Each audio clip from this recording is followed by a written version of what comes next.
Hello, welcome once again to Moorgate Andrology. I'm delighted to be joined once again by Dr. Abbas Khadra, a urologist here at Moorgate. And I've got one simple question today for Dr. Khadra is, what got you interested in penis enlargement? As a urologist, throughout my training and in clinical practice, if you ask any of my colleagues, we always get that request. Men want penile enlargement. Even in the NHS? They always ask for it, but they know it doesn't exist in the NHS. It's not covered by the NHS because it's classed as a cosmetic procedure. Mm-hmm. So then when you're getting all this demand for a procedure, and you know we do know a lot of our men are going overseas to have done, and they're having procedures done which are done by non-certified surgeons. They're using material which is illegal, things like silicone injections rather than hyaluronic acid. Vaseline, I hear. Some guys are injecting their penis with petroleum jelly. Very unsafe. Scary.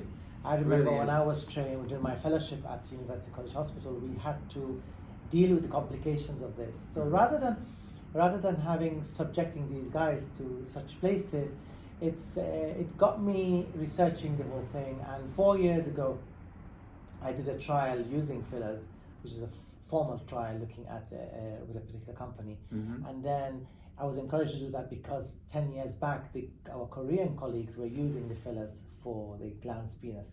So then I found out that this is a very simple technique to address the needs for the masses. Yes, we do have a procedure we're using it in the past with fat and dividing the suspension, which is surgical, which is we wanted something which is quick, done under local anesthesia, and this came along, and the results have been very, very positive because the material we're using is safe. It encourages me as a urologist to be able to offer it and satisfying the patients, because whether I offer it to them or not, they are going to seek it from somewhere. So it's best to offer it somewhere in a safe environment using safe materials. So what would your takeaway message be for guys who are looking for penis enlargement for the first time? Do your research, I think.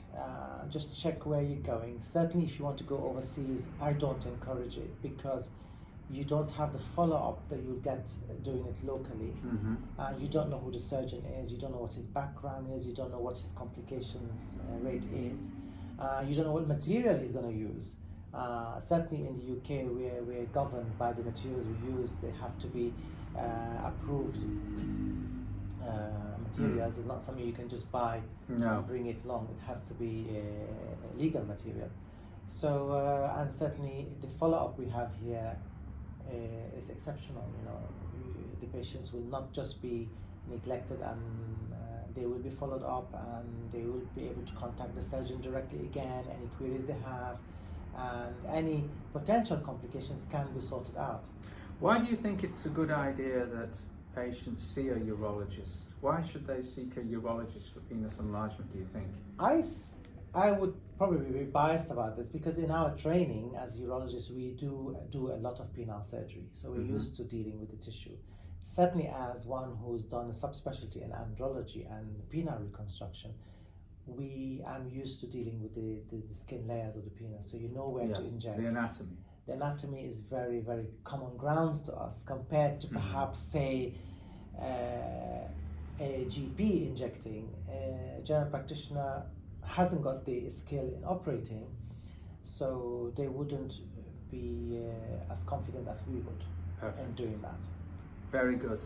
Okay, so there you go. If you're looking for penis enlargement, and the takeaway is do your homework, do your research, and consider very seriously a urologist to do your treatments. Now, if you'd like to find out more about penis enlargement generally, you can find out more by visiting our website at www.moorgateandrology.co.uk. So until next time, that's all from me and Dr. Khadra today. We'll look forward to seeing you back here at Moorgate very soon. Until then, bye for now.